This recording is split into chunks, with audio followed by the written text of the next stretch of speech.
Hello, I'm Ben and this is Ed, and we are here to tell you about our three passions in life: oysters, Bloody Marys and cocktails. It's these three passions that have led us to try and create the Bloody Oyster. But now we need your help to help us share these passions with the world. Hopefully.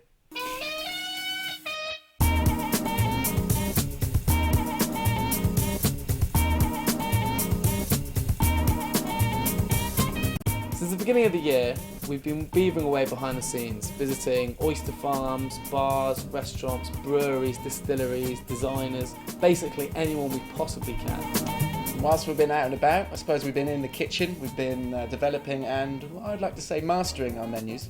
The Bloody Mary, for example, it's one of the most difficult and complex cocktails to get right, with so many taste variations. This is what led us to hunt down our cocktail guru, Jan McPherson, who we're really excited to be working with. And he's come up with a cocktail menu that really showcases its versatility.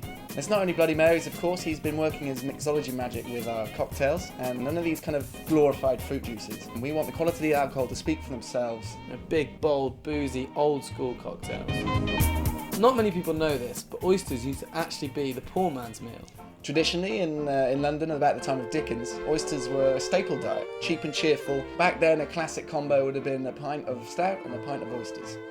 But for some reason, these slightly odd-looking things have become almost a kind of status symbol. I mean, there are lots of oyster bars around, particularly in London, but most are, overpriced and, if we're being brutally honest, borderline pretentious, which is quite possibly the reason why a lot of our friends and a lot of people out there haven't even tried an oyster before. It's for this reason that we want to bring back the humble oyster. The only thing we're missing is a suitable venue. We want to provide a more approachable, fun and quirky alternative to your usual oyster bar. Somewhere where you can come and enjoy oysters, or perhaps have them for the first time, in a more relaxed and unique atmosphere. And what's more relaxed than a bus?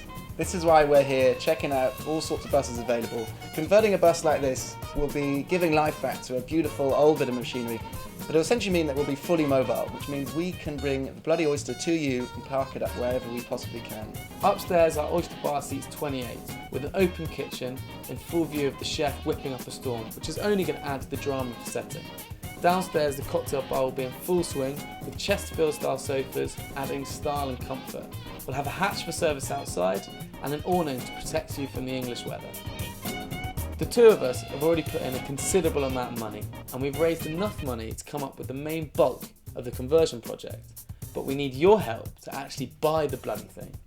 This is why we're turning to you, and because we want you to be very much a part of this project, right from the word go, which is why we've come up with some pretty exciting rewards just down there. If you take a look on the right hand side of the screen. And if this wasn't enough, and if you don't like any of the rewards down on the right hand side, well then it's lucky our friends at Surf Club are generously offering an all-inclusive stay at their surf camp in Tagazout, Morocco for 2 people.